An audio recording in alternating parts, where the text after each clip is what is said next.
Bismillahirrahmanirrahim. Assalamualaikum warahmatullahi wabarakatuh.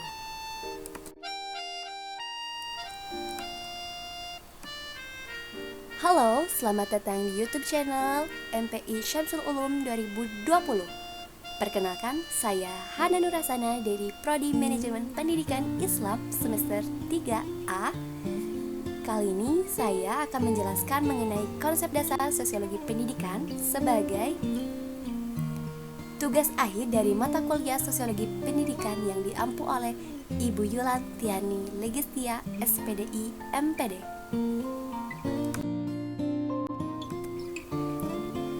Now, enjoy this video.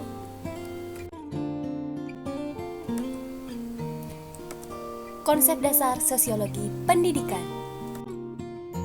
Konsep dasar sosiologi pendidikan yang akan saya jelaskan adalah tentang pengertian, urgensi, ruang lingkup, tujuan, dan karakteristik dari sosiologi pendidikan. Kemudian, apa sih sosiologi pendidikan itu? Sosiologi. Secara etimologi, sosiologi berasal dari bahasa Latin dan Yunani, yakni kata socius dan logos. Socius yang berarti kawan, berkawan, ataupun bermasyarakat, sedangkan logos berarti ilmu atau bisa juga berbicara tentang sesuatu. Dengan demikian, secara harfiah, istilah sosiologi dapat diartikan ilmu tentang masyarakat. Kemudian secara terminologi, yang pertama, David B. Breckenhoff dan Lee K. White berpendapat bahwa sosiologi merupakan studi sistematik tentang interaksi sosial manusia.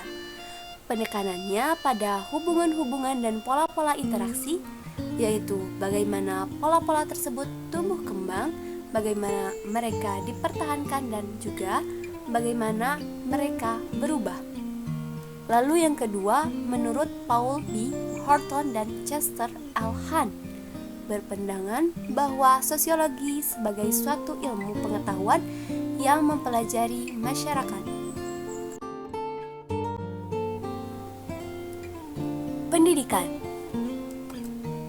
Pendidikan adalah pembelajaran, pengetahuan, keterampilan, dan kebiasaan sekelompok orang yang diturunkan dari satu generasi ke generasi berikutnya melalui pengajaran, pelatihan, atau penelitian.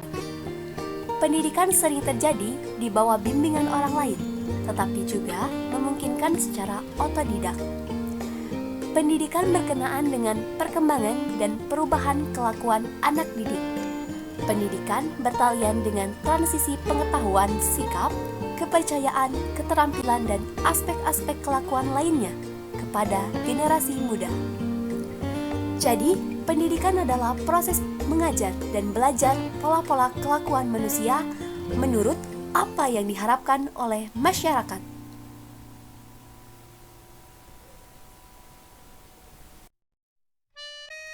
Lalu, secara menyeluruh, sosiologi pendidikan menurut Damsar adalah: pertama, sosiologi pendidikan didefinisikan sebagai suatu kajian yang mempelajari hubungan antara masyarakat, yang di dalamnya terjadi interaksi sosial dengan pendidikan. Yang kedua, sosiologi pendidikan didefinisikan sebagai pendekatan sosiologis yang diterapkan pada fenomena pendidikan.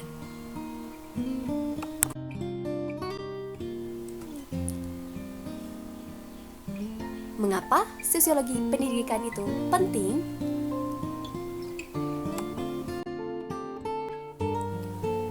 Urgensi sosiologi pendidikan.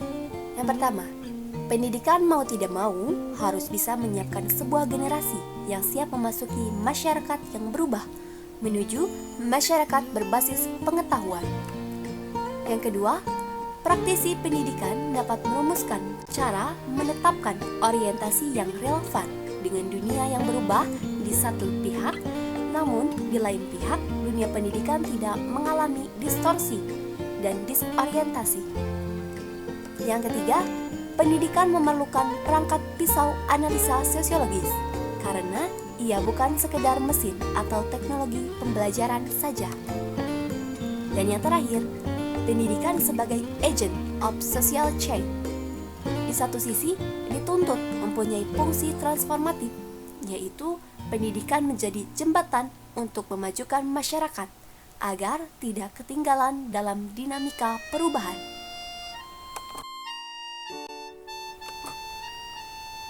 Apa tujuan sosiologi pendidikan? Tujuan sosiologi pendidikan. Pertama, menganalisis proses sosialisasi anak. Kedua, menganalisis perkembangan dan kemajuan sosial. Ketiga, menganalisis status pendidikan dalam masyarakat. Keempat, menganalisis tenaga kependidikan dalam kegiatan sosial. Yang kelima, membantu menentukan tujuan pendidikan. Yang keenam, menganalisis partisipasi orang-orang terdidik dalam kegiatan sosial. Dan yang terakhir, memberikan kepada tenaga kependidikan latihan-latihan yang efektif dalam bidang sosiologi.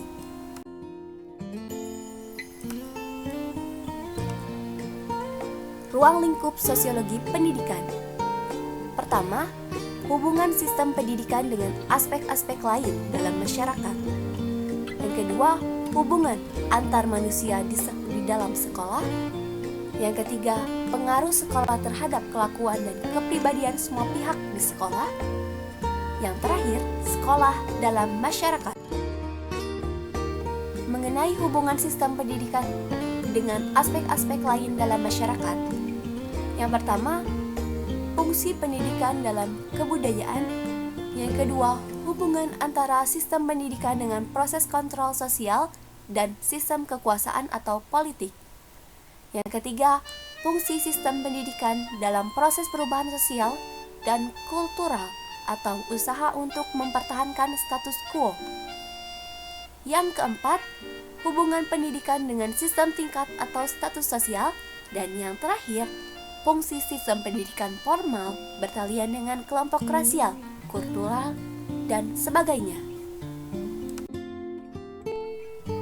Mengenai hubungan antar manusia di dalam sekolah mencakup yang pertama, hakikat kebudayaan sekolah sejauh apa perbedaan dengan kebudayaan di luar sekolah. Yang kedua, pola interaksi sosial atau struktur masyarakat sekolah. Antara lain meliputi hubungan antara unsur-unsur di sekolah, kepemimpinan, hubungan kekuasaan, stratifikasi sosial, dan pola interaksi informal. Mengenai pengaruh sekolah terhadap kelakuan dan kepribadian semua pihak di sekolah mencakup pertama, peranan sosial guru-guru. Yang kedua, hakikat kepribadian guru terhadap perilaku anak. Yang ketiga, fungsi sekolah dalam proses sosialisasi peserta didik. Terakhir, sekolah dalam masyarakat mencakup pengaruh masyarakat terhadap kebijakan sekolah. Yang kedua, analisis proses pendidikan yang terdapat pada sistem sosial dalam masyarakat luar sekolah. Yang ketiga, hubungan antara sekolah dan masyarakat dalam pelaksanaan pendidikan. Yang terakhir, faktor-faktor demografi dan ekologi dalam masyarakat yang bertalian dengan organisasi sekolah yang perlu untuk memahami sistem pendidikan dalam masyarakat serta integrasinya di dalam keseluruhan kehidupan masyarakat. Jadi, itulah hal-hal mengenai ruang lingkup sosiologi pendidikan.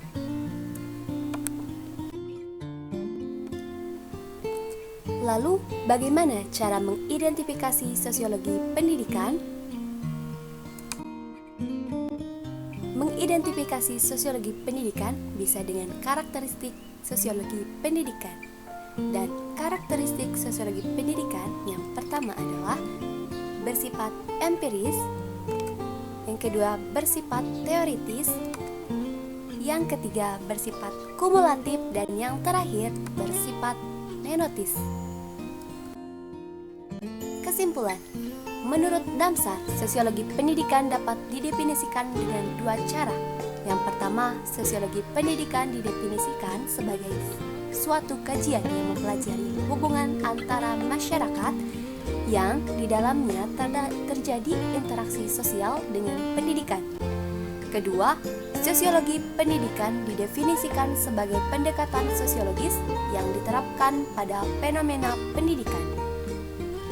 Ada beberapa alasan mengapa orang-orang yang berkecimpung di dunia pendidikan perlu mempelajari sosiologi pendidikan. Itu menjadi hal yang penting. Yang pertama, pendidikan harus bisa menyiapkan sebuah generasi yang siap memasuki masyarakat yang berubah menuju masyarakat berbasis pengetahuan. Yang kedua, praktisi pendidikan dapat merumuskan cara menetapkan orientasi yang relevan dengan dunia yang berubah di satu pihak, namun di lain pihak dunia pendidikan tidak mengalami distorsi dan disorientasi. Yang ketiga, pendidikan memerlukan perangkap pisau analisa sosiologis karena ia bukan sekedar mesin atau teknologi pembelajaran saja. Dan yang terakhir, sekolah dan guru tidak lagi bisa berkacamata kuda.